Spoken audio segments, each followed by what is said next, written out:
सुरार्चितलिङ्गं निर्मलभासितशोभितलिङ्गम्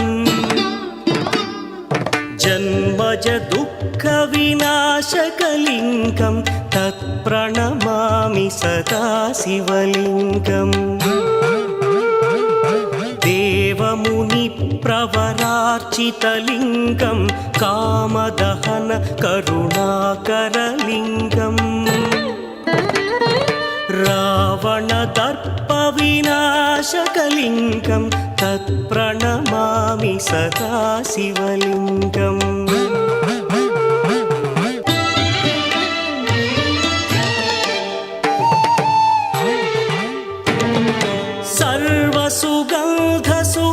सर्वसुगन्धसुलेपितलिङ्गं बुद्धिविवर्धनकारणलिङ्गं सिद्धसुरासुरवन्दितलिङ्गं तत्प्रणमामि सदा शिवलिङ्गं कनकमहामणिभूषितलिङ्गं फणिपरिवेष्टितशोभितलिङ्गम्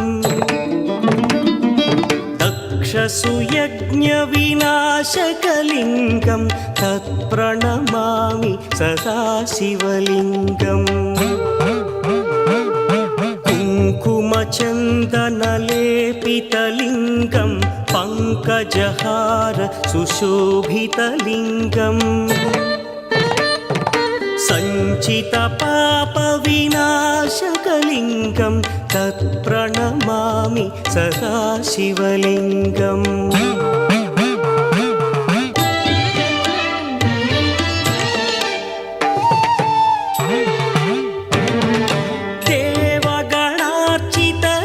देवगणार्चितसेवितलिङ्गं भावैर्भक्तिभिरेव च लिङ्गं दिनकरकोटिप्रभाकरलिङ्गं तत्प्रणमामि सदा शिवलिङ्गम् अष्टदलोपरिवेष्टितलिङ्गं सर्वसमुद्भवकारणलिङ्गम् अष्टदरिद्रविनाशनलिङ्गं तत्प्रणमामि सदा शिवलिङ्गम्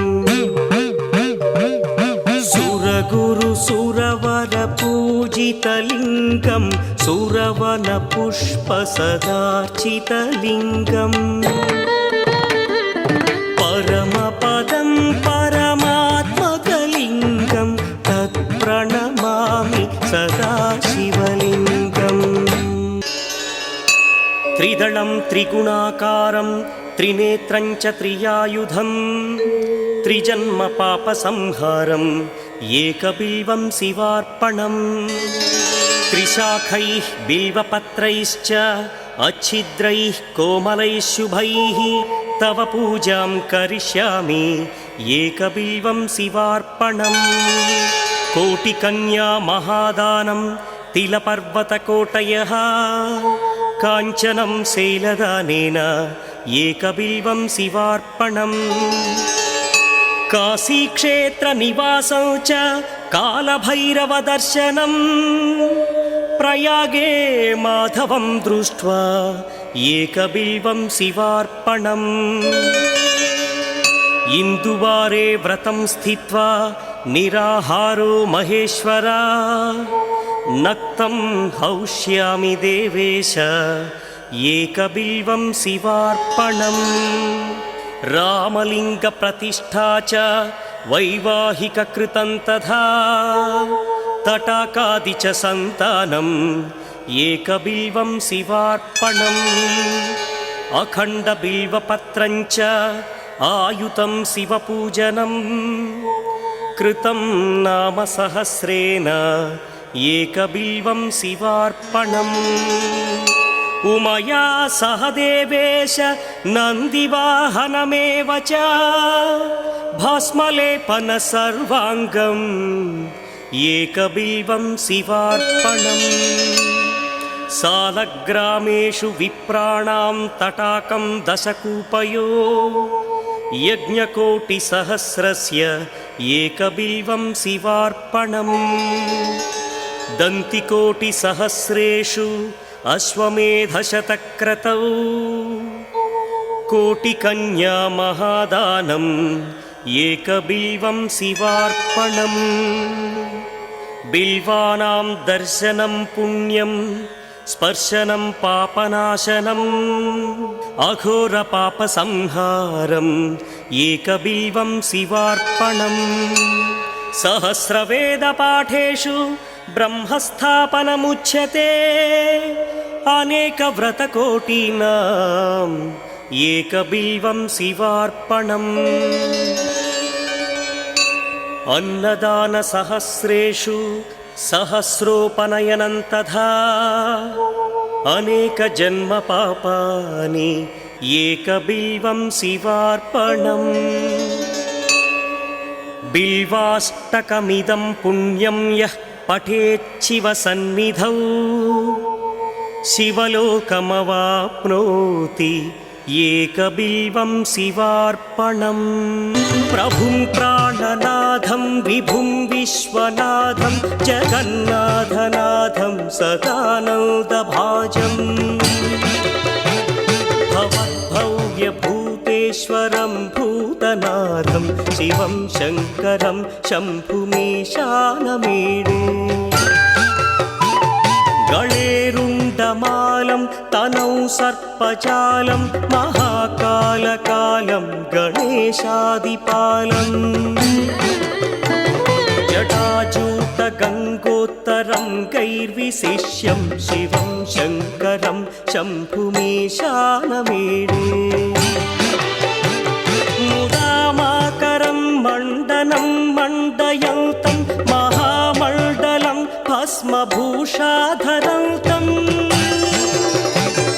अनादिं ह्यपारं महामोहमारं शिवं शङ्करं शम्भुमीशानमीडे वटाधो निवासं महाट्टाट्टहासं महापापनाशं सदा सुप्रकाशम्